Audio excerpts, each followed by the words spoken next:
Our next speaker is Professor Joseph Sung, President and Vice-chancellor of the Chinese University of Hong Kong. Professor Sung was educated in Calgary in Canada and in Hong Kong, and is a doctor of medicine. He joined the faculty at the Chinese University of Hong Kong in 1992, and is very eminent in his field and has published over 500 scientific papers. So, Dr. Sung, thank you very much. Thank you.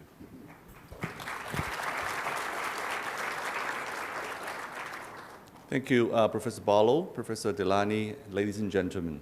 A few weeks ago, when I received the invitation from the organizer, I thought I was asked to give an opening address and say hello to everybody, welcome to Hong Kong. Only about 2 days ago, I realized that it was a keynote lecture, speaking to a group of architects on environment, something which is totally Greek to me. So in a panic mode, I asked my colleagues to give me some information, and basically I'm a medic, and I'm more comfortable to talk about diseases and health, but I've tried to incorporate some elements of city design and buildings and see whether I would share with you some useful information. But let us start with a little bit of history. Well, Hong Kong, it was a fishing village and nothing but a slum 150 years ago. And this is a picture of the city of Hong Kong, which was at that time called by the British people who colonized here, the city of fever. And one of the governors of Hong Kong said the island of Hong Kong is not only the most unhealthy spot in China, it was also sparing no age nor sex, but the site select for Victoria, which is where Dr. Goh is now going to, is also the principal town and seat of the government, is also the most unhealthy area of the whole island.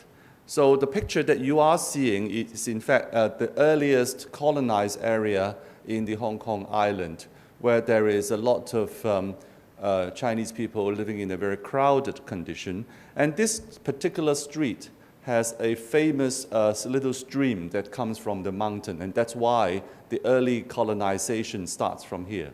And it is also the area where our famous infectious disease, the plague, was started 150 years ago. So Hong Kong became famous. We were put on the map for unhealthy environment. The discovery of plague, which was a rodent infectious disease, was actually investigated by a Japanese and then a French microbiologist, Professor Kitasato and Professor Yusin. And they came to Hong Kong and looked at the epidemics of the disease, and then he tried to trace the source of the infection. Eventually, they found out that the rats were probably the culprit. And when they dissect the rats, they found there were lymph nodes in the rodent's body. And that is where the bacilli was discovered. So Hong Kong became the first city who has been able to identify this deadly disease, which has been infesting various continents for many centuries. And the bacteria is called Yersinia pestis, which is found in the gut of the rodents. And they can not only identify it under the microscope, they can culture it, they can also, Professor Yusin, when he returned to the Pasteur Institute in Paris, was also able to develop the first vaccine available for this condition. But today we are focusing on the environment and the building. And this is the place in Central, which is now has now become a park, because it was originally an area with slummed and little houses, and the whole area has to be torn down and burned in order to eradicate the condition. It's about 10 acres in Sheung Wan, in the middle part of Central, And if you have time after this conference, I suggest you to go and take a look, because it's a very important historical site. And next to it is the Museum of Medical History, where you can see how they first discover this bacteria and investigate on it. And for those who, like me, who is about the age of 50, we remember in those days, there is a tradition in Hong Kong that every year there is a Sai Taiping guy. We have to clean the street of Hong Kong in order to prevent plague from coming back to our city. And again, Governor Robinson said, without exaggeration, I may assert that so far as trade and commerce are concerned, the plague has assumed the importance of an unexampled calamity. Soon every European will have to wash his own shirt and pull his own rickshaw. The loss to public revenue, to bankers, merchants, shipping companies, the sugar refining industry, traders, can never be accurately determined. So it was a huge economic impact in those days. And according to history, 1/3 of the people in Hong Kong actually left the city because of plague, which lasts for about 30 years in our history.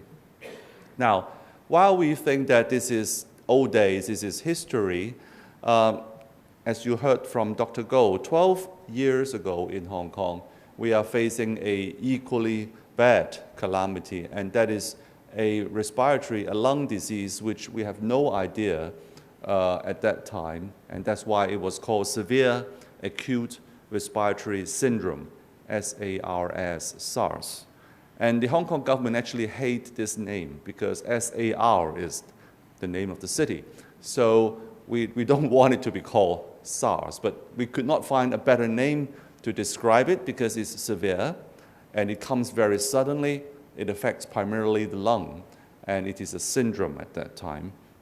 So I won't go into the details of the medical aspect, but in the peak of the calamity, in fact, the building design came into a very important issue, because one of the biggest outbreaks at that time happened in this place called Amoy Garden, which is a few kilometers away from here in the middle of Kowloon.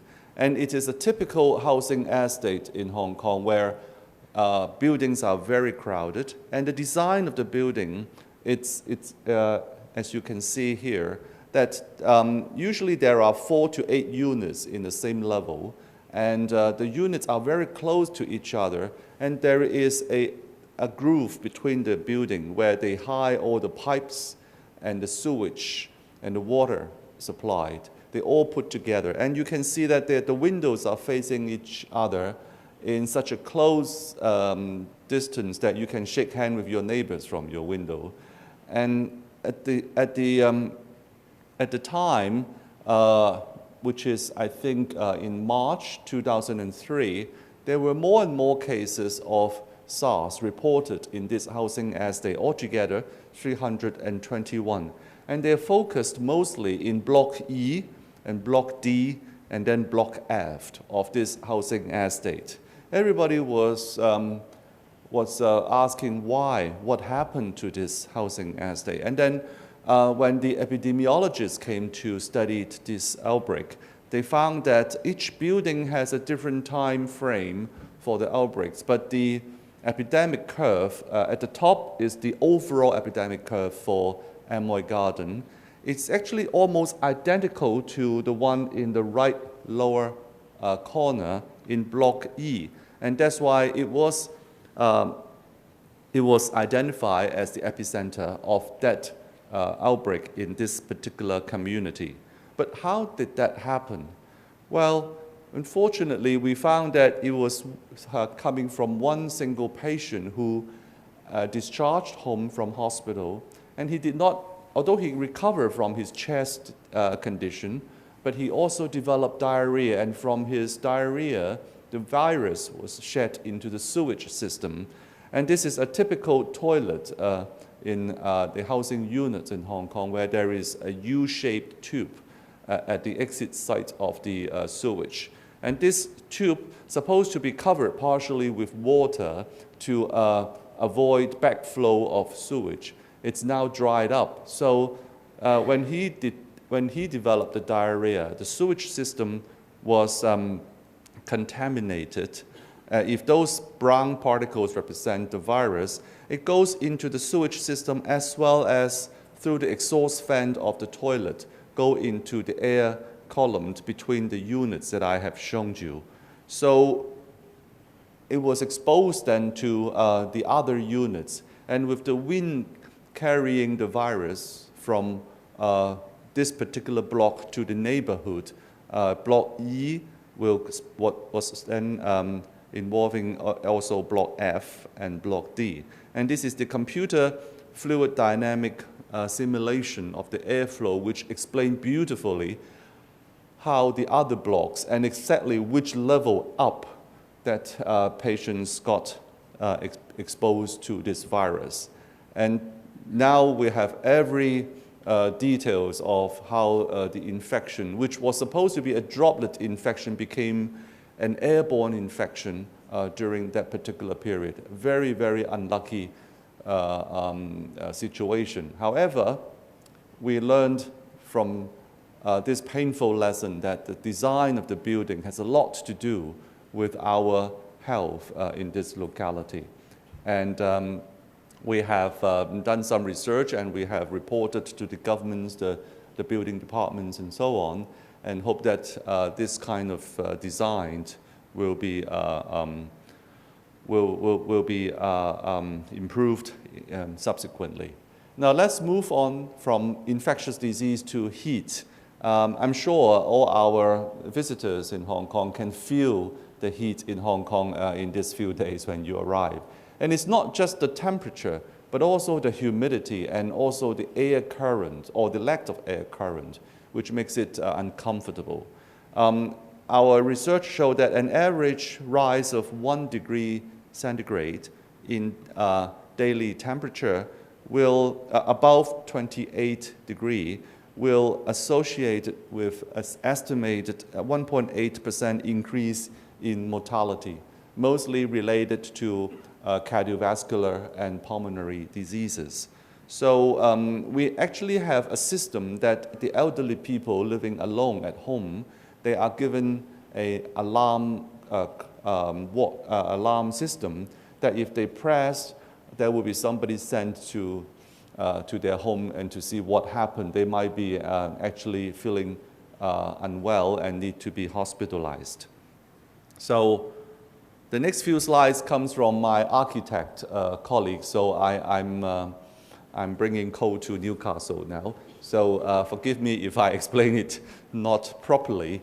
And in temperature, we know that it's not just the temperature that we measure from the thermal that it's important, but there is something called the physiological equivalent temperature, because it is actually also counting on the solar radiation, the humidity, and the wind speed, and even the clothing that people are wearing. That will explain this kind of discomfort and physiological reaction. So when we talk about the temperature, we also have to think about the dynamic potentials, including the air current, and that is very much affected by the buildings and the building designs. And on the right, there is a map which shows you the thermal low or the thermal island in our urban city.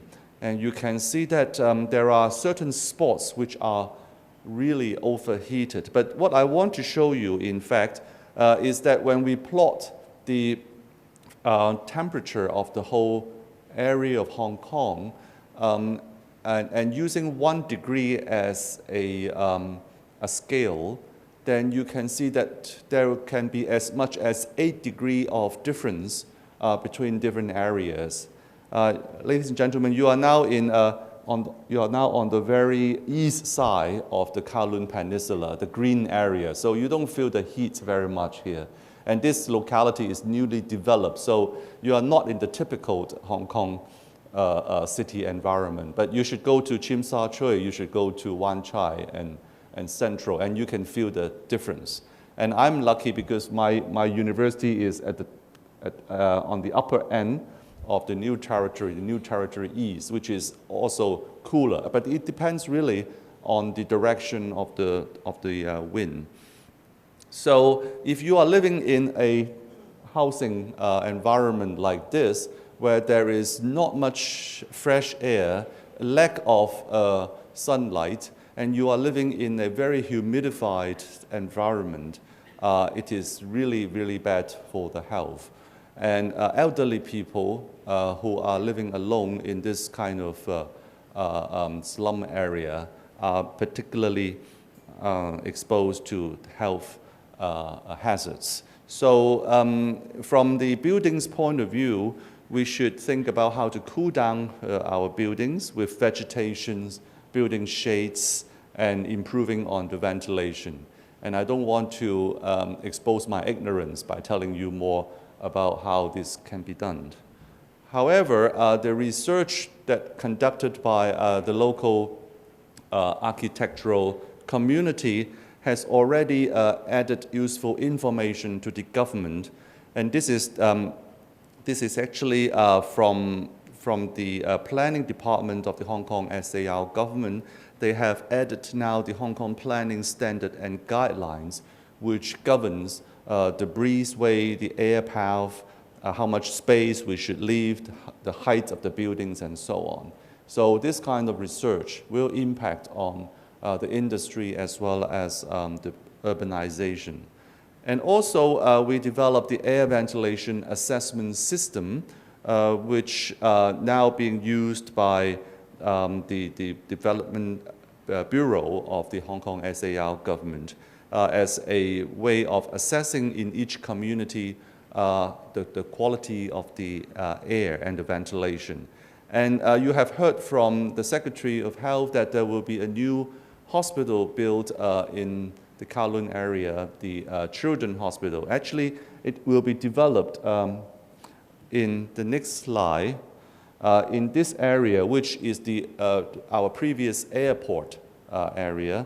And the development of this area is now hopefully following all these guidelines so that there will be more space, more green, and less barriers to airflow into the area. So the planning or the replanning of the old Kai Tak Airport has been very much based on this kind of research. And this is also the redevelopment of Kwun Tong area. Used to be an old and industrial area in Hong Kong, very close to where we are now. Also has built in this kind of research knowledge. And we are all very proud of this building, the technical circular, and the urban climatic map studied by our researchers. You show that there is no wall fencing off this area, much more greeneries, and so on. So what I'm trying to say is that your work is very important in urban cities of Hong Kong. And hopefully we will not be building more heat islands in our city. But heat is one thing, air pollution is the other. And those of you who traveled to China will notice that our air quality is it's really alarming, especially in the northern part of China. Yesterday, I read from the newspaper that the best air quality of the whole of China is in fact in the Guangdong province, and we are very close to the Guangdong province, so you are fine here.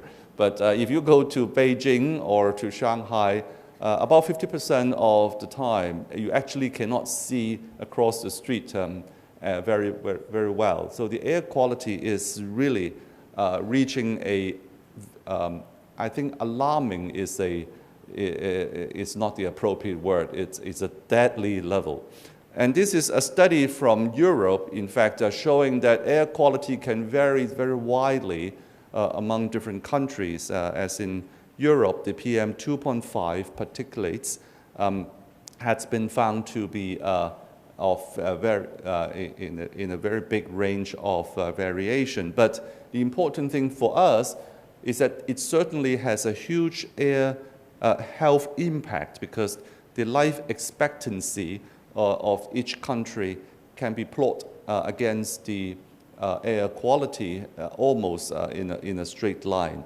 And the interesting thing is that when they try to find the lower limit of a pollutant which may have no more health effect, they couldn't find it. In other words, the lower the level that we can achieve, the better it is for health. You will not find that below that level, you can just forget it and we'll be fine. So we must work very hard to improve on our air quality.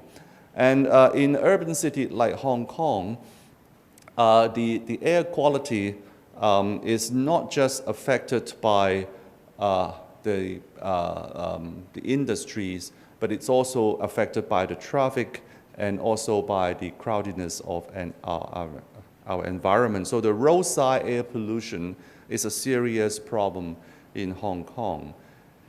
And what we have been trying to do is that climatologists and meteorological experts have been using the satellite to monitor air quality, but this is in fact no good because it cannot differentiate the vertical difference of the air quality. So what we need is, number one, to magnify the Greek of our examination to improve on the resolution.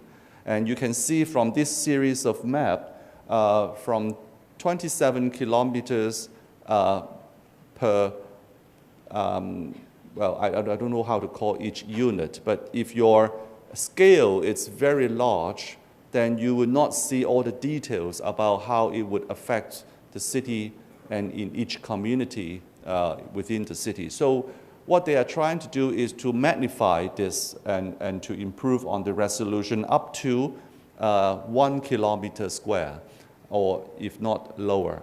And that requires local measurements of each street and community, as well as measuring the air quality at different heights. Because, of course, at the higher level, you may have better air quality, but I was told that the ozone layer, the ozone concentration has a dual effect. The ozone up in the air is protective, but the ozone on the ground is not so good. So I'm still learning on this, but there is a lot of research that needs to be done in order to understand how air quality can impact on health. And also there is one big black hole in this, and that is the indoor air quality, which we have not done very much work on, and that is perhaps even more important for our health. So they are building air quality models, multi-scaled models like this, and we're using our van to, like the Google, to go around different streets and measuring the air qualities and building a simulation model. And this will hopefully help again on our city planning. So ladies and gentlemen, I'm about to finish now, but just to add one more factor to this design and health, and that is aging. Aging is a serious problem, and aging will only aggravate the problem of environmental impact on health. And this is the age distribution curve of China from the 90s to 2050. And you can see that instead of a bell-shaped curve like this, China, and Hong Kong is obviously part of China, we are seeing a revert pyramid type of age distribution. That means we are facing a serious aging problems.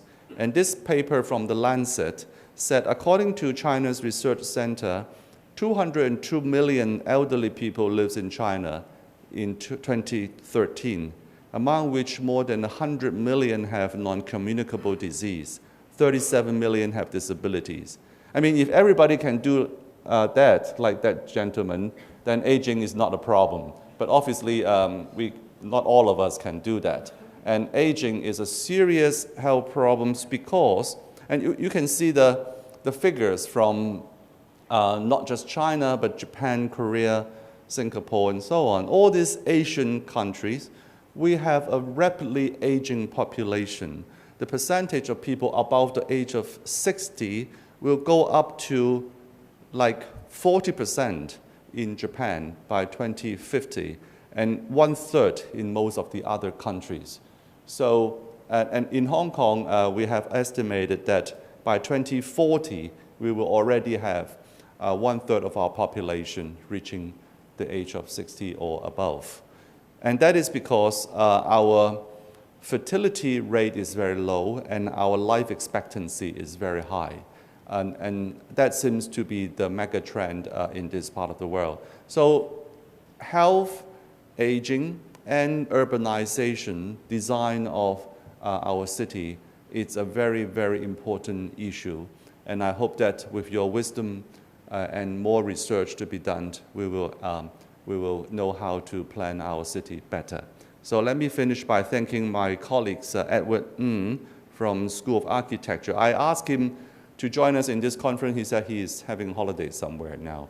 So it's so unfair that he sent me to give this talk, but he gave me some of his research work. And Professor Stephen Yim is the air pollution expert. He is in our Geography and Resource Management Department. Thank you very much for your attention.